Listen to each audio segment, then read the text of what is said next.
그는 세 대륙을 지배했습니다. 그의 군대는 몇 시간 안에 반란을 진압할 수 있었고 그의 서명 하나로 성 전체의 운명을 결정할 수 있었습니다. 그러나 오스만 술탄이 가진 가장 무서운 권력은 왕이나 군인, 영토에 대한 것이 아니었습니다. 그것은 그의 하렘의 황금 문 뒤에 갇힌 400명의 여성들에 대한 것이었습니다. 그리고 매일 밤 이스탄불의 돔 뒤로 해가 질 때마다 제국의 가장 강력한 이들마저 침묵하게 만드는 의식이 펼쳐졌습니다. 완벽하게 윤이 나는 은 쟁반이 톱카프 궁전의 복도에 나타났습니다. 그 위에는 접힌 양피지 조각들이 놓여 있었는데 각 조각에는 한 여성의 이름이 적혀 있었습니다.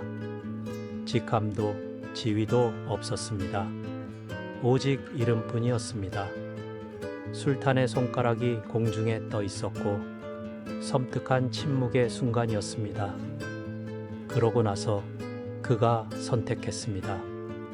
그 한 번의 손길이 한 첩을 상상할 수 없는 특권으로 끌어올리거나 혹은 그녀를 조용한 파멸로 이끌 수 있었습니다.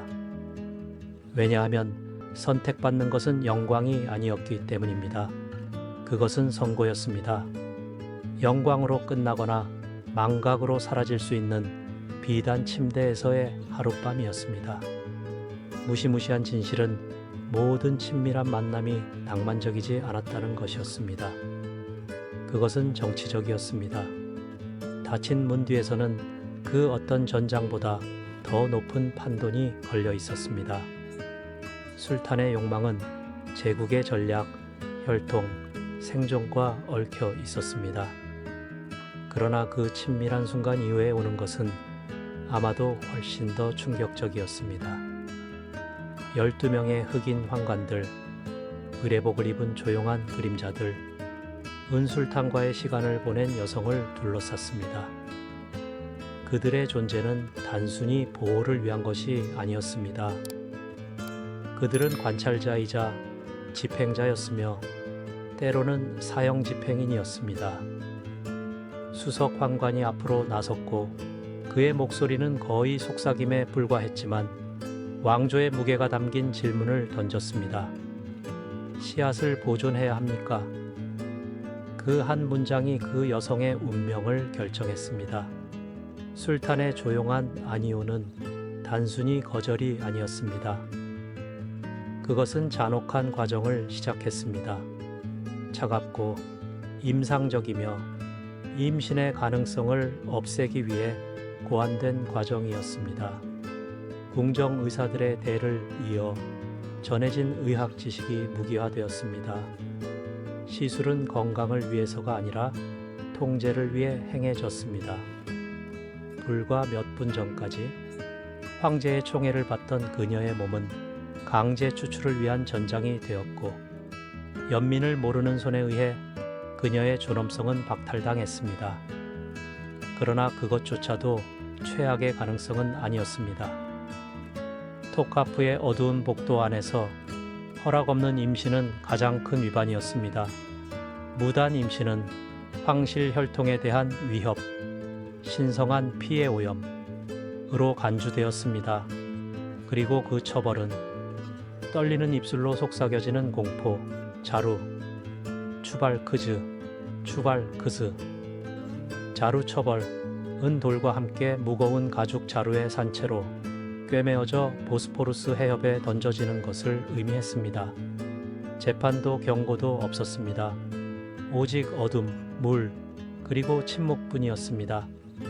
강은 단 하나의 죄가 부적절한 시기에 가임이었다는 이유로 죽은 수백 명의 여성들의 무덤이 되었습니다. 이것들은 고대 신화의 이야기가 아니었습니다. 그들은 실존 인물들이었습니다.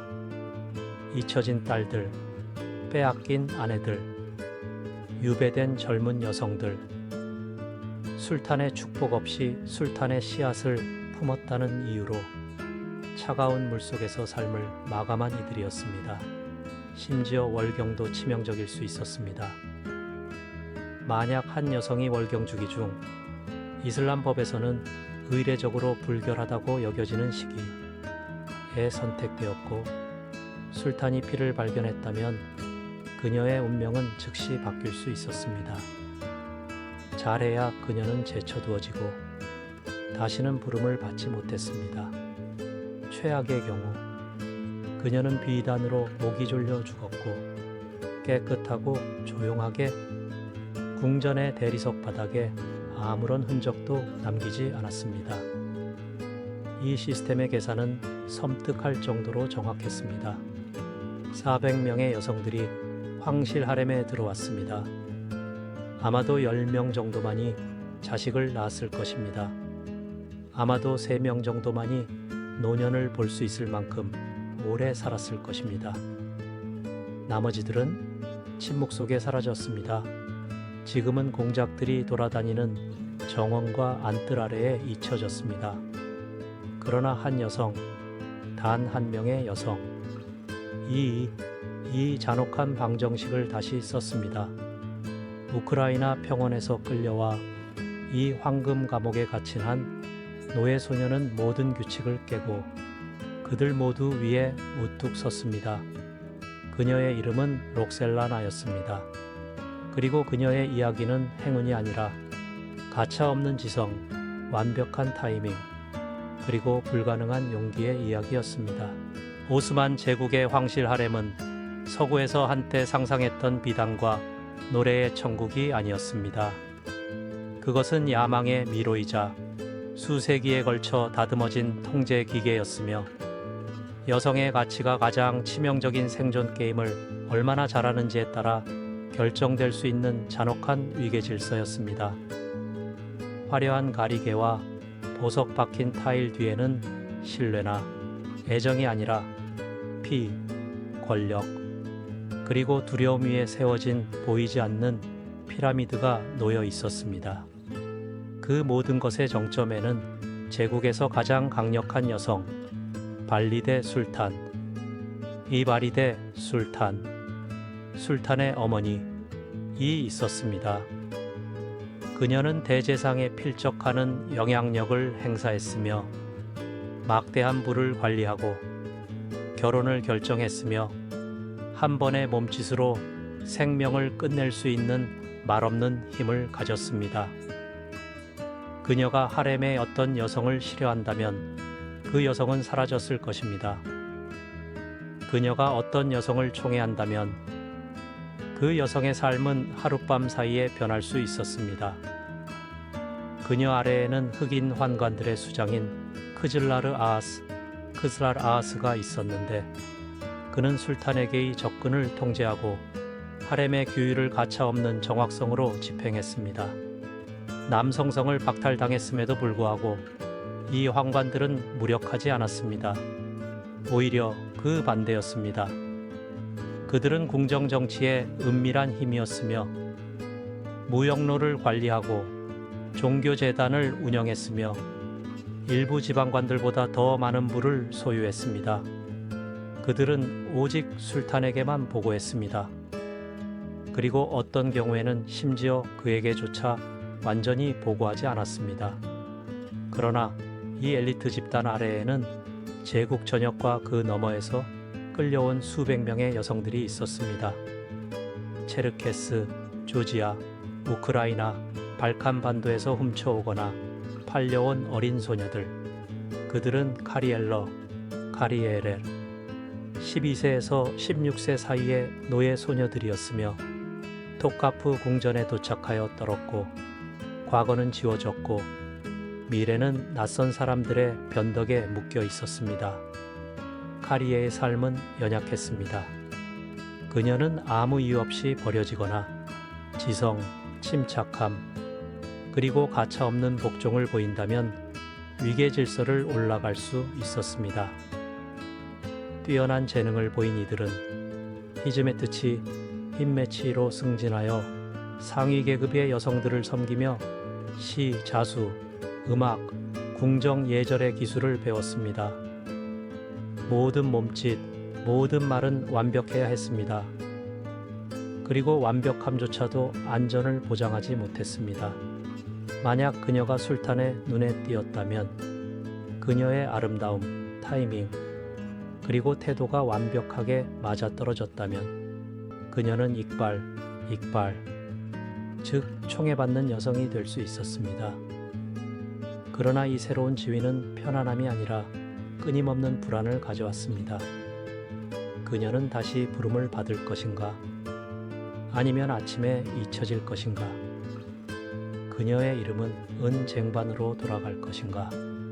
아니면 버려진 이름들 사이에 묻힐 것인가? 한 단계 위에는 괴주대 코르키다. 총애받는 자를 의미하는 가 있었습니다. 이 여성들은 한 번 이상 선택받았고 개인 아파트를 배정받았습니다. 그러나 편안함은 결코 영구적이지 않았습니다. 더 아름답거나 더 좋은 연주를 가진 새로운 도착자가 그녀들을 순식간에 대체할 수 있었습니다. 이 여성들은 가장 고운 비단옷을 입고 가장 정선된 음식을 먹었지만 등 뒤에 칼을 든 채 살았습니다. 은유적으로도 때로는 문자 그대로도 이 잔혹한 계층의 정점에는 하세키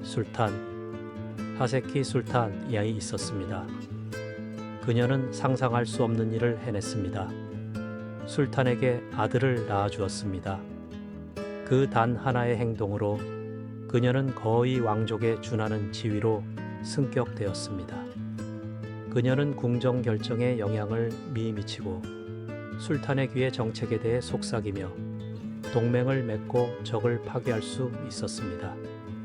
그녀는 수십 명의 하녀를 지휘했고 궁전 내에 자신만의 구역을 소유했으며 그녀의 아들은 언젠가 황제의 자리에 앉을 수도 있었습니다.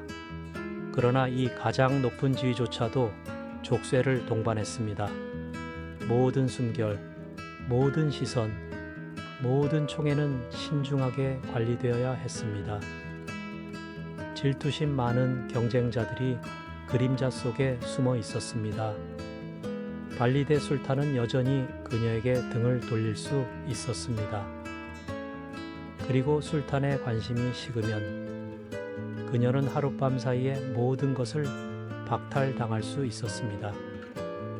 그러나 가장 겸손한 노예부터 하세키 술탄 자신에 이르기까지 그들 모두를 하나로 묶는 한 가지 진실이 있었습니다.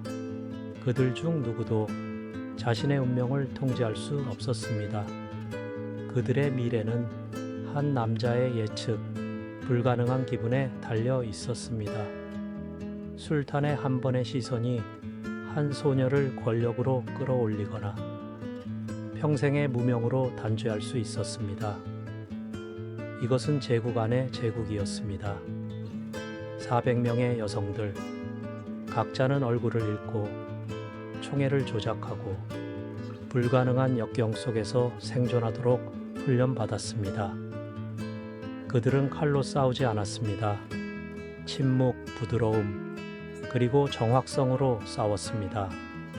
그리고 이 세상에서 생존은 아름다움 이상의 것을 요구했습니다.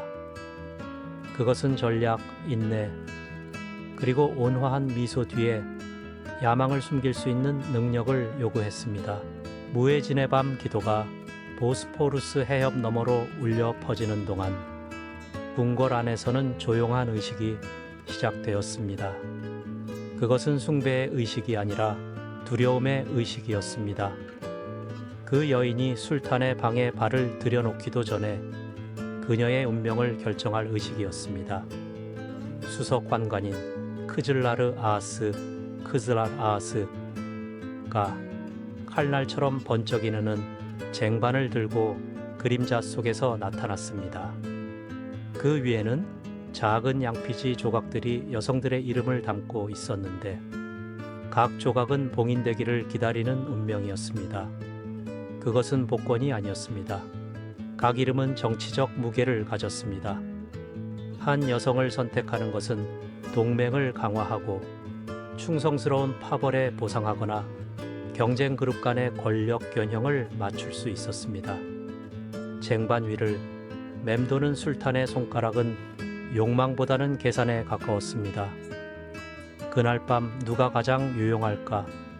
침대에서뿐만 아니라 정치 혈통, 제국의 복잡한 방정식에서 말입니다. 일단 선택되면 그 여성의 변신이 시작되었습니다. 축하도 없었습니다. 미소도 없었습니다. 오직 침묵과 의무뿐이었습니다. 그녀는 황실 목욕탕으로 안내되었고 그곳에는 장미 꽃잎과 희귀한 오일이 섞인 따뜻한 물이 그녀를 기다리고 있었습니다. 그녀의 몸은 빛이 나도록 문질러졌고 머리카락은 향수를 뿌리고 황금 도구로 빗질되었으며 피부는 호박과 사향으로 부드럽게 되었습니다. 그녀는 신성한 아름다움의 조각상처럼 찬란하게 나타났습니다. 그러나 이 모든 것은 그녀의 것이 아니었습니다. 모든 손길은 그녀를 쾌락이 아니라 항복을 위해 준비시켰습니다. 그 다음 그녀는 가장 정교한 비잔틴 비단 의상, 그녀의 순수함과 매력을 반영하도록 선택된 진홍색, 사파이어색, 에메랄드색 주름으로 옷을 입었습니다. 그러나 그녀는 보석을 착용하지 않았습니다. 단 하나의 귀걸이, 반지, 목걸이도 없었습니다. 수세기 동안 궁전에서 일어난 유혈 사태는 오스만인들에게 치명적인 진실을 가르쳐 주었습니다. 아름다움은 무기가 될 수 있었습니다. 보석은 독을 숨길 수 있었습니다. 사슬은 목을 조를 수 있었습니다. 그래서 그녀는 장식 없이 걸었습니다. 그녀의 아름다움은 위험에서 벗겨졌습니다. 그 다음은 술탄의 개인 구역까지의 걸음이었습니다. 그러나 그녀는 걷지 않았습니다. 사람처럼 걷지 않았습니다. 그녀는 무릎을 꿇고 기어갔고 시선은 아래로 향했고 목소리는 침묵했습니다. 말을 걸기 전에는 어떤 말도 하지 않았습니다. 명령받기 전에는 어떤 시선도 보내지 않았습니다. 이 마지막 복종 행위는 순종에 관한 것이 아니었습니다. 그것은 지음에 관한 것이었습니다. 그녀는 사물이 되어야 했습니다. 정교하고 아름답지만 목소리 없는 침묵으로 포장된 선물 말입니다. 술탄의 침실은 방이 아니었습니다. 그것은 무대였습니다. 12명의 흑인 황관들이 그림자 속에 서서 그녀의 모든 움직임을 지켜보았습니다. 그들은 단순한 경비병이 아니라 증인이었습니다. 그들은 총애를 받는 이들이 하룻밤 만에 뜨고지는 것을 보아왔습니다. 그들은 총애를 의미하는 표정과 파멸을 알리는 표정을 알고 있었습니다. 술탄은 높은 곳에 황실 보라색 쿠션에 기대어 앉아 있었습니다. 그녀가 그 앞에 무릎을 꿇는 동안 그는 움직이지 않고 강력하고 무표정하게 앉아 있었습니다. 방 안에 어떤 것도 소리를 내지 않았습니다. 테피스트리는 모든 숨결을 흡수했고 양탄자는 모든 움직임을 침묵시켰습니다. 그리고 그 여성은 그녀는 공연했습니다. 유혹이 아니라 시험이었습니다. 너무 불안하면 절박해 보일 것이고 너무 차가우면 모욕을 무릅쓸 것입니다. 그녀는 가장자리에서 춤을 춰야 했습니다. 불쾌하게 하지 않고 참여하고 과장하지 않고 유혹해야 했습니다. 그리고 가장 고통스러운 부분은 이 모든 것이 아무것도 보장하지 못한다는 것이었습니다. 어떤 여성들은 몇 분 만에 해고되었습니다. 어떤 여성들은 새벽까지 머물렀지만 다시는 부름을 받지 못했습니다. 그것은 사랑도 심지어 욕정도 아니었습니다. 욕망의 가면을 쓴 정치였습니다. 매일 밤은 생존을 위한 공연이었습니다. 그러나 바깥에서 자신들의 숙소에서 기다리는 이들에게는 모든 바닥의 삐걱거림, 복대서의 모든 발걸음이 고문이었습니다. 그녀의 이름이 다음 차례일까? 그날 밤이 그녀의 밤일까? 아니면 영원히 잊혀질까? 이것이 선택의 의식이었습니다. 화려하고 아름답고 잔인했습니다. 그것은 승격을 약속했지만 굴욕을 안겨주었습니다. 여성들에게 자율성을 박탈하고 비단으로 감싸고 그들이 결코 선택하지 않은 역할로 강제했습니다. 그리고 이 모든 것이 제국에서 가장 특권적인 여성들을 수용한다고 알려진 궁전의 황금벽 뒤에서 일어났습니다. 술탄의 침실은 낭만적인 성역이 아니었습니다. 그것은 세심하게 구축된 통제의 장이었습니다. 모든 인치, 모든 쿠션, 테피스트리, 흔들리는 램프는 술탄이 절대적인 권력을 가졌고 그 앞에 여성은 아무것도 가지지 못했다는 한 가지 진실을 강화하도록 설계되었습니다. 그녀가 12명의 조용한 황관들에게 둘러싸여 그 문턱을 넘는 순간 그녀는 친밀함조차 계층에 의해 지시되는 공연인 공간으로 들어섰습니다. 그 환관들은 단순한 경비병이 아니었습니다. 그들은 관찰자였습니다. 침묵과 비밀 위에 세워진 세상에서 질서를 지키는 수호자들이었습니다. 그들의 눈은 깜빡이지 않았습니다. 그들은 모든 종류의 만남을 보아왔습니다. 한숨에 피어났다가 사라지는 열정, 말 한마디 없이 여성을 망가뜨리는 차가운 무관심, 술탄의 모든 한숨, 모든 시선, 입술의 모든 떨림은 그들의 기억에 기록되었고 닫힌 문 뒤에서 반복될 준비가 되어 있었습니다. 그리하여 선택된 여성은 이제 목욕하고 단정하게 꾸며지고 옷을 입고 무릎을 꿇은 채 조용한 춤을 시작했습니다. 그녀는 말을 하도록 지시받기 전에는 말할 수 없었습니다. 눈을 들도록 명령받기 전에는 눈을 들 수 없었습니다. 그녀의 모든 움직임은 초대이자 복종이었습니다. 이 게임은 미묘하고 치명적이었습니다. 너무 많은 관심을 보이면 조작적으로 보일 위험이 있었고 너무 적게 보이면 차갑거나 불충실해 보일 위험이 있었습니다. 그녀는 술탄의 욕망의 거울이 되어야 했습니다. 그 이상도 이하도 아니었습니다. 술탄은 그녀 위에 기대어 있었고 왕실 직물로 감싸인 채 거의 움직이지 않았습니다. 그는 몇 초 안에 만남을 끝낼 수도 있었고 밤새도록 연장할 수도 있었습니다. 어떤 여성들은 말할 기회도 얻기 전에 해고되었습니다. 다른 여성들은 새벽까지 머물도록 허락되었습니다. 그러나 이것 역시 영구적인 것을 의미하지는 않았습니다. 총애처럼 보이는 것이 일시적일 수 있었습니다. 거부처럼 보이는 것이 위장된 안전일 수 있었습니다. 침실 자체도 역할을 했습니다. 두꺼운 페르시아 양탄자는 발걸음을 흡수했고 무거운 커튼은 소리를 흡수했습니다. 갑작스러운 소음도 도피도 없었습니다. 방은 모든 숨결을 가두었습니다. 열정적인 순간에도 권력 역학은 결코 변하지 않았습니다.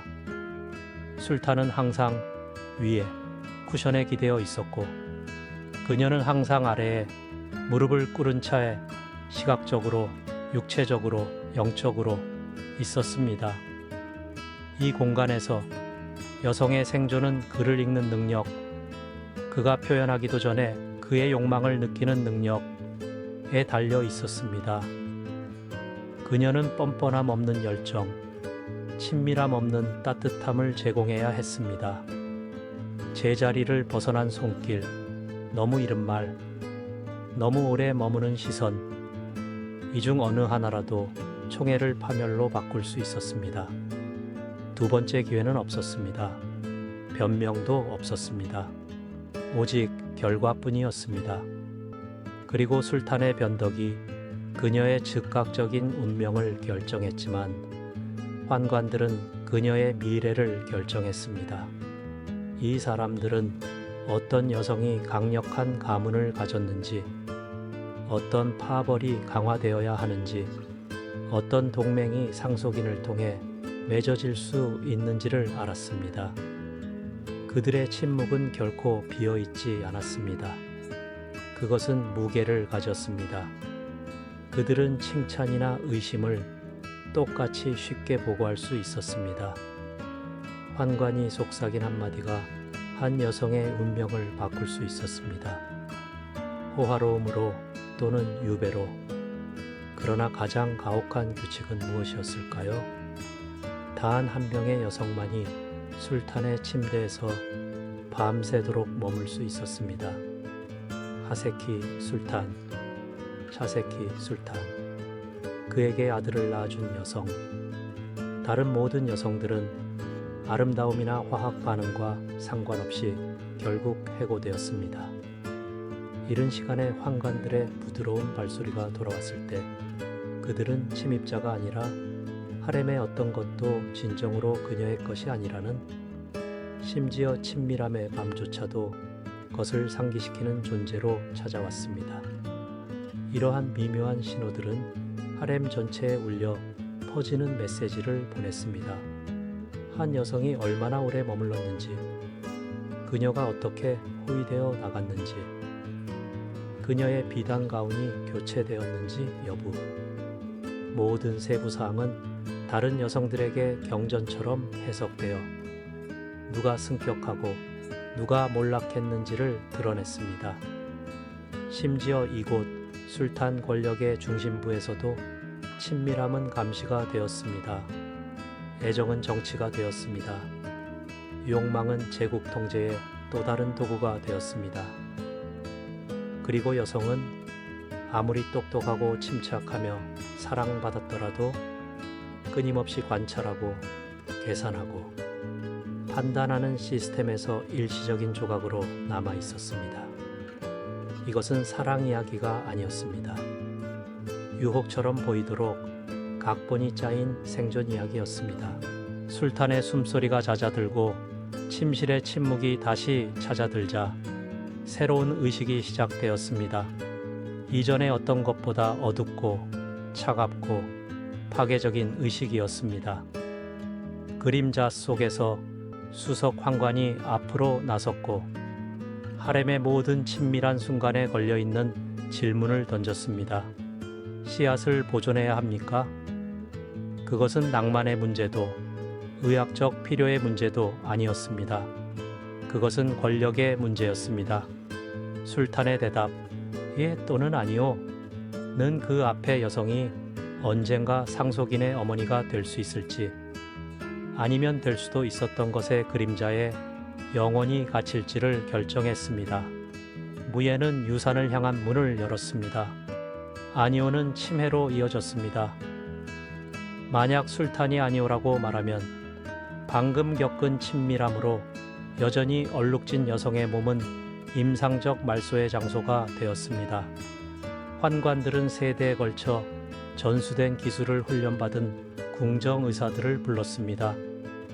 치료하기 위해서가 아니라 되돌리기 위해서였습니다. 쓴 허브와 정밀한 조작을 사용하여 그들은 임신의 가능성을 막기 위해 고안된 시술을 수행했습니다. 그들의 손길에는 섬세함이 없었고 그들의 얼굴에는 위로가 없었습니다. 그들이 한 일은 효율적이고 잔인했으며 완전히 합법적이었습니다. 그녀의 복부에 압력이 가해졌습니다. 한약재 강장제가 그녀의 몸에 강제로 투여되었습니다. 필요한 경우 내부 시술이 이어졌습니다. 차갑고 무균적이며 굴욕적이었습니다. 애도할 시간도 저항할 공간도 없었습니다. 그녀는 칙령에 의해 비워진 그릇이었고 희망할 권리조차 부정당한 몸이었습니다. 그러나 잔혹함은 시술에서 멈추지 않았습니다. 일부 환관들, 권력이나 악의를 좋아하는 이들은 자신들의 역할을 남용했습니다. 그들은 과정을 연장하고 그것을 통제해 있는 곤잡에 있는 여성들을 지배하고 굴욕을 주고 위협하는 구실로 사용했습니다. 그리고 여성들은 아무 말도 할 수 없었습니다. 학대를 고발하는 것은 잘해야 유배 최악의 경우 죽음을 의미했습니다. 그래서 그들은 침묵 속에서 견뎌냈고 결코 도달하지 못할지도 모르는 먼 미래를 응시했습니다. 이것은 단지 한 여성에 대한 이야기가 아니었습니다. 거부된 모든 임신은 궁정 균형의 또 다른 변화를 의미했습니다. 상속인은 영향력을 의미했습니다. 비워진 자궁은 좌절된 야망, 실망한 가족들, 깨진 동맹을 의미했습니다. 여성들은 그것을 알았습니다. 일부는 시스템을 속이려고 했습니다. 환관들에게 뇌물을 주고 허브 강화제를 몰래 들여오고 자신들의 몸이 치료에 저항하기를 기도했습니다.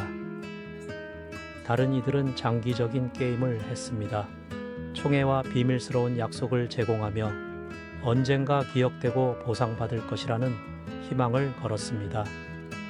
임신하여 자녀를 낳는 소수의 여성들에게는 모든 것이 바뀌었습니다. 아들은 권력을 의미했습니다. 하세키 술탄으로 지명되는 것을 의미했습니다. 제국의 식탁에 자리를 얻는 것을 의미했습니다. 그러나 그 높이에 도달한 모든 여성에게는 꿈이 형성되기도 전에 지워진 수십 명, 수백 명의 여성들이 있었습니다. 그들은 가능성의 기억을 품었지만 아이는 품지 못했습니다.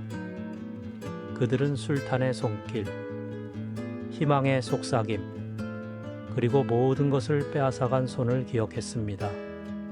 그리고 가장 비극적인 경우 한 여성은 허락 없이 임신할 수 있었습니다. 이것들은 금지된 임신이었습니다.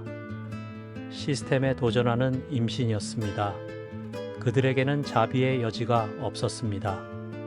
처벌은 빠르고 결정적이었습니다.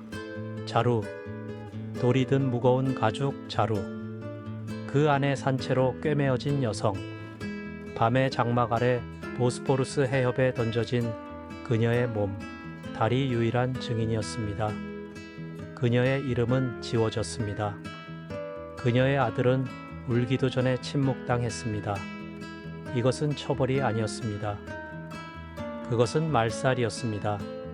이것들은 고립된 행위가 아니었습니다. 그들은 시스템의 일부였습니다. 가장 친밀한 수준에서 삶을 통제하기 위해 구축된 기계였습니다. 오스만 하렘에서 여성의 몸은 그녀의 것이 아니었습니다. 그녀의 생식력은 규제되고 감시되었으며 제국에 봉사할 때만 허용되었습니다. 그리고 이 잔혹한 논리에는 사랑, 갈망, 심지어 애도를 위한 공간도 없었습니다. 오직 반복해서 속삭여지는 질문만이 있었습니다.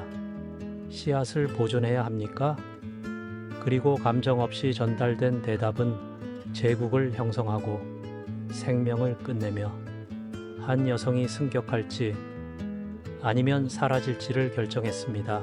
톱카프 궁전의 조용한 복도에서 화려한 문과 비단으로 덮인 벽 뒤에서는 처벌이 항상 비명과 함께 찾아오는 것은 아니었습니다. 때로는 너무나 일상적이고 평범해 보이는 소환의 형태로 조용히 찾아왔습니다. 때로는 자비의 탈을 쓰고 찾아왔습니다. 그러나 황실 하렘 안에 누구도 진정으로 있지 않았습니다.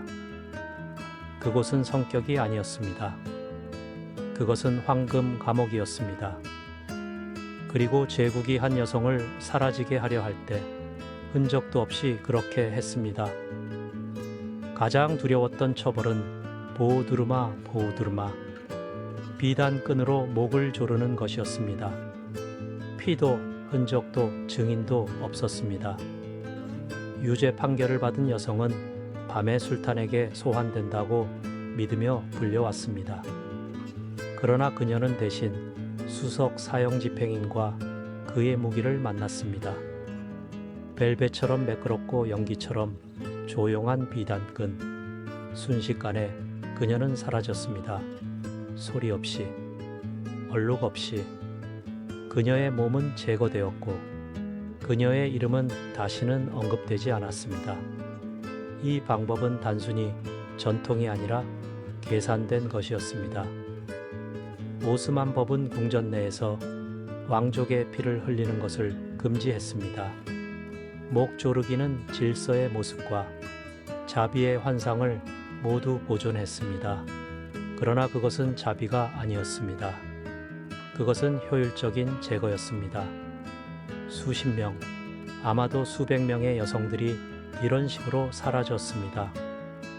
반역죄 때문이 아니라 잘못된 사람을 화나게 하거나 허락 없이 아이를 가졌다는 이유 때문이었습니다.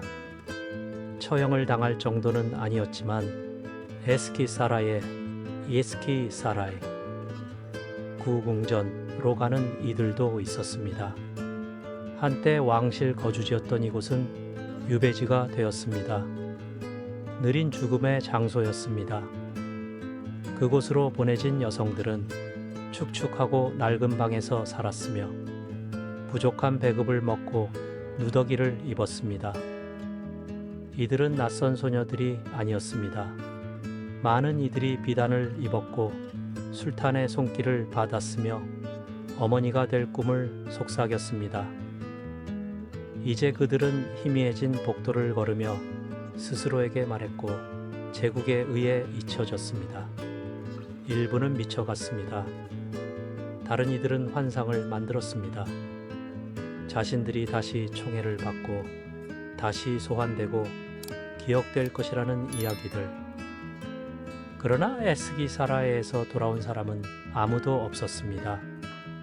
그것은 야망의 끝, 목소리의 끝이었습니다. 느리고 숨 막히는 침묵이었습니다. 가장 끔찍한 처벌은 한 가지 범죄를 위해 유보되었습니다. 무단 임신. 여성이 술탄의 승인 없이 임신했을 때 그녀는 유배를 당하지 않았습니다. 그녀는 자루를 만났습니다. 추발 제자스, 추발 제사시, 자루 처벌는 물에 의한 처형이었습니다. 여성은 돌과 함께 무거운 가죽 자루에 꿰매어져 밤의 장막 아래 보스포루스 해협에 던져졌습니다. 미리 약물에 취해져 그녀는 무슨 일이 일어나는지 거의 인식하지 못했습니다. 차가운 물이 스며들 때까지는 그녀의 몸은 조용히 가라앉았고 같은 방식으로 죽은 수많은 잊혀진 이들과 합류했습니다. 그 이유는 잔인했지만 간단했습니다. 궁전 바닥에 피를 흘리지 않는 것, 매장하지 않는 것, 증거를 남기지 않는 것, 오직 침묵, 그리고 두려움. 다른 형태의 징벌은 정신을 겨냥했습니다. 유리 파편이 박힌 채찍은 영구적이고 공개적인 흉터를 남기기 위해 사용되었습니다. 채찍질은 굴욕을 의미했으며 다른 이들에게 경고 역할을 했습니다. 여성은 또한 그녀의 가장 큰 자랑인 머리카락을 깎일 수도 있었습니다. 하렘에서 대머리가 되는 것은 몰락한 자로 낙인 찍히는 것이었습니다. 불명예의 시각적인 흉터였습니다.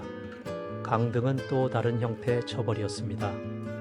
한때 보석으로 치장했던 여성은 파녀로 재배치되어 이전의 자신보다 지위가 낮았던 여성들의 방을 청소할 수 있었습니다.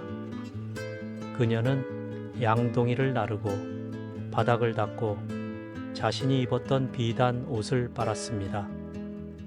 그리고 보이지 않는 처벌들이 있었습니다. 자비로 위장된 것들이었습니다. 한 여성은 용서받을 수 있었지만 끊임없는 감시 아래 놓였습니다. 그녀의 모든 말, 우정 또는 시선은 분석되고 보고되었습니다. 이러한 감시는 벽에 귀가 있고 신뢰가 모든 선물 중 가장 드물고 위험한 세상을 만들었습니다. 이것은 징계가 아니었습니다. 그것은 통제였습니다. 하렘은 피를 흘리지 않고 영혼을 부수고 단 하나의 비명 없이 침묵시키도록 설계된 시스템이었습니다. 그리고 이곳에서 두려움은 가장 신뢰할 수 있는 복종 도구였습니다. 그럼에도 불구하고 일부 여성들은 이 공포를 헤쳐나가는 법을 배웠습니다. 그들은 처벌이 항상 실수를 따르지 않는다는 것을 이해했습니다. 그것은 약점을 따랐습니다. 그래서 그들은 강해졌습니다. 그들은 적응했습니다. 배신을 통해 웃는 법을 배우고 굴욕을 통해 고개를 숙이는 법을 배웠습니다. 왜냐하면 톱카프 궁전에서는 생존이 모든 사람의 시야에서 사라지는 법을 배우는 것을 의미했기 때문입니다. 톱카프 궁전의 조용한 구석에서 화려한 문과 비단으로 덮인 벽 뒤에서는 처벌이 항상 비명과 함께 찾아오는 것은 아니었습니다. 때로는 너무나 일상적이고 평범해 보이는 소환의 형태로 조용히 찾아왔습니다. 때로는 자비의 탈을 쓰고 찾아왔습니다. 그러나 황실 하렘 안에 누구도 진정으로 있지 않았습니다. 그곳은 성격이 아니었습니다. 그것은 황금 감옥이었습니다. 그리고 제국이 한 여성을 사라지게 하려 할 때 흔적도 없이 그렇게 했습니다. 가장 두려웠던 처벌은 보호두르마 보호두르마, 비단끈으로 목을 조르는 것이었습니다. 피도 흔적도 증인도 없었습니다. 유죄 판결을 받은 여성은 밤의 술탄에게 소환된다고 믿으며 불려왔습니다. 그러나 그녀는 대신 수석 사형 집행인과 그의 무기를 만났습니다. 벨벳처럼 매끄럽고 연기처럼 조용한 비단끈. 순식간에 그녀는 사라졌습니다. 소리 없이, 얼룩 없이. 그녀의 몸은 제거되었고 그녀의 이름은 다시는 언급되지 않았습니다. 이 방법은 단순히 전통이 아니라 계산된 것이었습니다. 오스만 법은 궁전 내에서 왕족의 피를 흘리는 것을 금지했습니다. 목 조르기는 질서의 모습과 자비의 환상을 모두 보존했습니다. 그러나 그것은 자비가 아니었습니다. 그것은 효율적인 제거였습니다. 수십 명, 아마도 수백 명의 여성들이 이런 식으로 사라졌습니다. 반역죄 때문이 아니라 잘못된 사람을 화나게 하거나 허락 없이 아이를 가졌다는 이유 때문이었습니다. 처형을 당할 정도는 아니었지만 에스키사라의 에키사라에 구궁전으로 가는 이들도 있었습니다. 한때 왕실 거주지였던 이곳은 유배지가 되었습니다. 느린 죽음의 장소였습니다. 그곳으로 보내진 여성들은 축축하고 낡은 방에서 살았으며 부족한 배급을 먹고 누더기를 입었습니다. 이들은 낯선 소녀들이 아니었습니다. 많은 이들이 비단을 입었고 술탄의 손길을 받았으며 어머니가 될 꿈을 속삭였습니다. 이제 그들은 희미해진 복도를 걸으며 스스로에게 말했고 제국에 의해 잊혀졌습니다. 일부는 미쳐갔습니다. 다른 이들은 환상을 만들었습니다. 자신들이 다시 총애를 받고 다시 소환되고 기억될 것이라는 이야기들. 그러나 에스키사라에서 돌아온 사람은 아무도 없었습니다. 그것은 야망의 끝, 목소리의 끝이었습니다. 느리고 숨막히는 침묵이었습니다. 가장 끔찍한 처벌은 한 가지 범죄를 위해 유보되었습니다. 무단 임신. 여성이 술탄의 승인 없이 임신했을 때 그녀는 유배를 당하지 않았습니다. 그녀는 자루를 만났습니다. 추발 제자스, 추발 제사시, 자루 처벌, 는 물에 의한 처형이었습니다.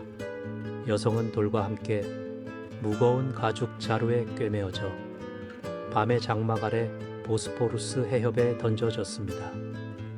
미리 약물에 취해져 그녀는 무슨 일이 일어나는지 거의 인식하지 못했습니다. 차가운 물이 스며들 때까지는 그녀의 몸은 조용히 가라앉았고 같은 방식으로 죽은 수많은 잊혀진 이들과 합류했습니다.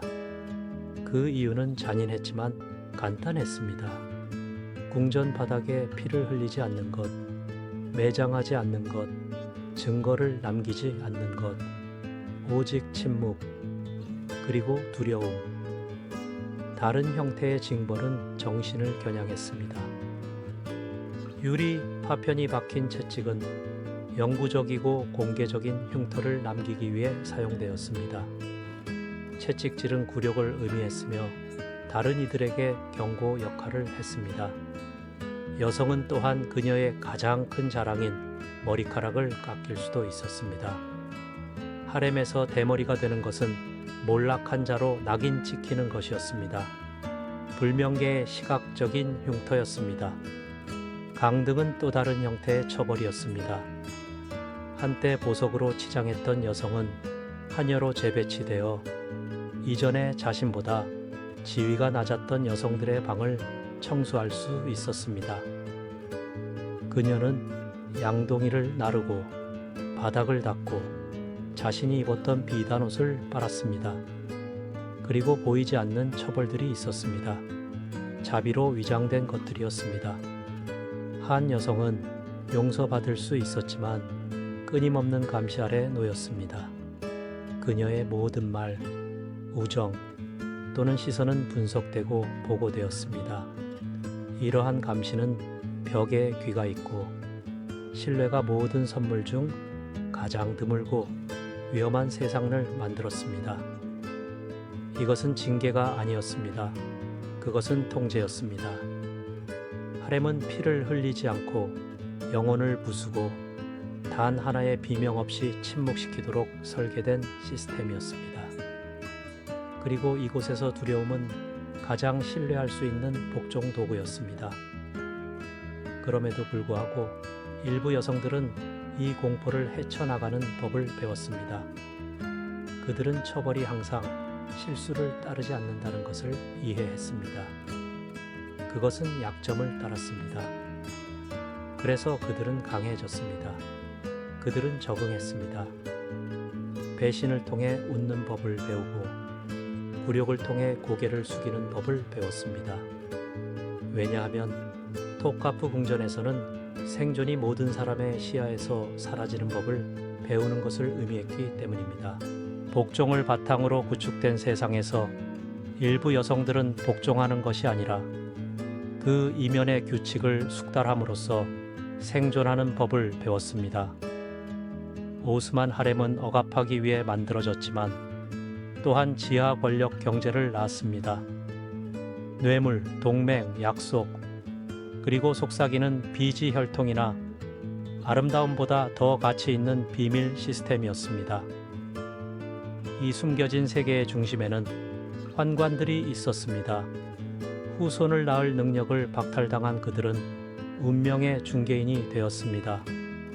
그들은 술탄에게의 접근을 통제하고 이름이 적히는 쟁반을 다루었으며 메시지를 전달하고 평판을 보호하거나 파괴했습니다. 표면적으로는 제국을 섬겼습니다. 실제로는 그들 자신을 관리했습니다. 첩들에게 있어 생존은 종종 이 강력한 사람들과 은밀한 관계를 구축하는 데 달려 있었습니다. 그러나 신뢰는 결코 공짜가 아니었습니다. 노예물은 여러 형태로 나타났습니다. 동정심 많은 하녀들을 통해 밀반입된 금, 멀리 떨어진 지방에서 보내진 가족 유산 또는 미래에 대한 약속. 한 여성은 이렇게 속삭일 수 있었습니다. 제가 하세키가 된다면 당신의 조카 딸은 궁정으로 시집갈 것입니다. 그것은 거래였습니다. 절망으로 위장된 정치였습니다. 그리고 황관들은 자신들의 가치를 알고 있었습니다.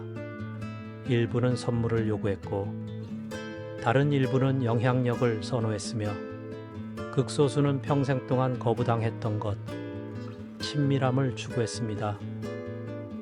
기술적으로 이슬람 법으로 금지된 이러한 상호작용은 신중하고 계산적이었습니다. 시사하는 미소, 미묘한 터치, 노골적인 것은 없었습니다. 그러나 암묵적인 합의로 그들을 묶을 만큼은 충분했습니다. 이러한 관계는 로맨스에 관한 것이 아니었습니다. 그것은 생존에 관한 것이었습니다. 가장 성공적인 여성들은 조작의 달인이 되었습니다. 그들은 장군들이 군대 이동을 추적하듯이 총애를 추적했습니다. 누가 무엇을 빚지고 있었는지, 누가 압력을 받을 수 있었는지, 누가 배신할 수 있었는지, 일부는 상호 보호, 네트워크를 형성했습니다. 비슷한 위협에 직면한 다른 첩들과의 동맹, 그들은 서로를 숨겨주는 것을 돕고 술탄의 기분에 대한 소식을 공유하거나 특히 무자비한 황관에게 뇌물을 주기 위해 자원을 모으기도 했습니다. 그러나 하렘에서의 충성은 결코 영구적이지 않았습니다. 오늘 한 여성을 보호하던 같은 황관이 내일은 경쟁 파벌의 총애를 얻기 위해 그녀를 배신할 수 있었습니다. 잘못된 사람을 믿었던 첩은 반역죄로 고발된 자신을 발견할 수도 있었습니다. 이 세상에서 비밀은 공유되지 않았습니다. 교환되었습니다. 그럼에도 불구하고 이러한 전략들은 효과가 있었습니다. 가장 높은 자리에 오른 많은 여성들은 단순히 아름다움만으로 그곳에 도달하지 않았습니다. 그들은 신중하게 기동하고 상세한 정신적 기록을 유지하며 한 번에 한 가지씩 총애를 쌓아 권력을 구축했습니다. 그들은 없어서는 안 될 존재가 되었습니다. 술탄뿐만 아니라 궁전의 그림자를 통제하는 사람들에게도 말입니다. 그러나 심지어 이러한 승리조차도 위험을 동반했습니다. 왜냐하면 하렘에서 지식은 무기이자 저주였기 때문입니다. 더 많이 알수록 더 위험해졌습니다. 그리고 더 위험해질수록 제거될 가능성도 더 커졌습니다. 그래서 여성들은 적응했습니다. 결코 완전히 신뢰하지 않았고 결코 모든 카드를 보여주지 않았습니다. 그들은 다른 사람들에게 반쪽짜리 진실을 말하고 부분적인 동맹의 거미줄을 만들었으며 항상 비단 옷 아래에 숨겨진 도피 계획을 가지고 있었습니다. 그것은 공정한 게임이 아니었습니다. 그러나 그들이 가진 유일한 게임이었습니다. 그녀는 아무것도 없이 도착했습니다. 중요한 이름도 권력도 보호도 없었습니다. 우크라이나 평원에서 끌려온 빨간 머리 10대 소녀는 휘렘, 쾌활한 자이라는 새 이름을 받고 오스만 하렘의 차가운 기어 속으로 던져졌습니다. 그러나 다른 여성들이 오직 감옥 벽만을 보았을 때 그녀는 연구하고 조작하고 결국 정복해야 할 시스템을 보았습니다. 록셀라나의 천재성은 반항에 있지 않고 이해에 있었습니다. 그녀는 아름다움은 시들고 매력은 전략 없이는 아무 의미가 없다는 것을 일찍이 깨달았습니다. 다른 여성들이 밤에 술탄의 관심을 얻기 위해 고군분투하는 동안 그녀는 낮에 그의 마음에 집중했습니다. 그녀는 집착적으로 오스만, 튀르크어를 정확하게 배웠고 류트를 연주하며 아첨하고 흥미를 끄는 시를 지었습니다. 그녀는 단순히 즐겁게 하는 것이 아니라 참여시켰습니다. 그녀는 잊을 수 없는 존재가 되었습니다. 그녀의 상승은 급격하지 않았습니다.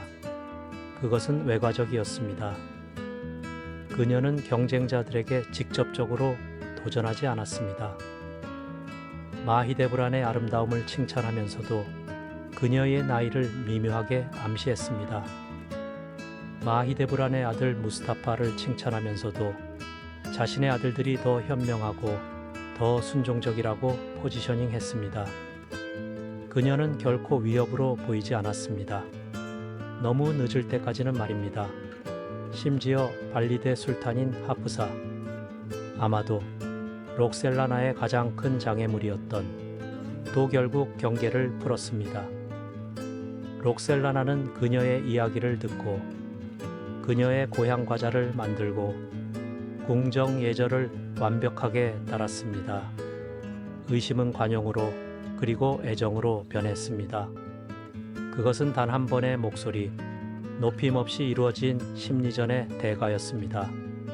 그녀는 다른 누구보다 판관들을 잘 이해했습니다. 그들이 이념이 아니라 영향력을 원한다는 것을 알았습니다. 그녀는 노골적으로 뇌물을 주지 않았습니다. 장기적인 네트워크를 구축했습니다. 생일을 기억하고 친척들의 결혼을 후원하며 멀리 떨어진 가족들에게 의료 지원을 확보했습니다. 그녀의 관대함은 수년간 이어진 빚과 충성의 거미줄을 만들었습니다. 그러다가 1584년 그녀는 상상할 수 없는 일을 해냈습니다. 술탄 술레이만에게 자신과 결혼하도록 설득했습니다. 오스만 역사상 어떤 첩도 합법적인 결혼을 허락받은 적이 없었습니다. 록셀라나의 결혼은 수세기에 걸친 선례를 깨뜨렸습니다. 이슬람 세계 전역에서 그것은 스캔들로 여겨졌습니다. 궁전 내에서는 혁명적이었습니다. 그녀는 우연이 아니라 의도적으로 노예에서 여왕으로 승격되었습니다. 이제 합법적인 아내로 승격된 그녀는 하렘을 넘어 영향력을 확대했습니다. 유럽의 여왕들과 서신을 주고받았고 외교 문제에 대해 조언했으며 자신의 이름을 딴 종교 및 건축 프로젝트에 자금을 지원했습니다. 그녀는 침착한 권위로 제국 결정에 자신을 삽입했으며 결코 도를 넘지 않고 항상 이끌었습니다. 그러나 아마도 그녀의 가장 큰 수단은 가장 인기 있고 전투 경험이 풍부한 무스타파 대신 자신의 아들 셀림의 계승을 확보하는 것이었습니다. 속삭임, 동맹, 그리고 완벽한 타이밍을 통해 그녀는 셀림이 왕위에 오를 길을 열었습니다. 그녀는 단지 권력을 잡은 것이 아니라 누가 그것을 가질 권리가 있는지를 다시 썼습니다. 그럼에도 불구하고 그녀의 천재성조차 역사의 흐름을 막을 수는 없었습니다. 19세기에 그녀가 지배했던 시스템은 무너지기 시작했습니다. 탄지마트 개혁은 서구의 사상, 개인의 권리, 헌법적 권리, 책임을 가져왔습니다. 젊은 투르크 운동은 하렘을 구시대적인 치욕으로 낙인 찍었습니다. 그들이 권력을 잡았을 때 하렘을 해체하는 것은 단순한 정치가 아니라 상징이었습니다. 오스만 제국이 현대 세계로 진입했다는 선언이었습니다. 1924년 톱카프 궁전은 박물관이 되었습니다. 록셀라나가 한때 전략을 속삭이던 복도는 이제 관광객들의 목소리로 울려 퍼졌습니다. 한때 공포와 변혁의 장소였던 황금방들은 직물과 돌의 전시품으로 전락했습니다. 그러나 그녀의 유산은 지속되었습니다. 록셀라나는 지성이 족쇄를 이길 수 있고 여성을 침묵시키기 위해 만들어진 시스템 속에서도 한 여성이 승격하고 통치하며 제국의 진로를 바꿀 수 있다는 것을 증명했습니다. 그녀는 단순한 역사적 인물이 아니라 상징으로 남아 있습니다. 가장 어두운 구조 속에서도 인간 정신이 견디고 저항하며 승리할 방법을 찾을 수 있다는 것을 상기시켜 줍니다. 하렘은 결코 평화로운 곳이 아니었습니다. 비단으로 위장된 전장이었습니다. 그리고 노예로 태어난 록셀라나는 여왕으로 죽었습니다. 규칙을 어겨서가 아니라 그 누구보다 규칙을 잘 이해했기 때문입니다.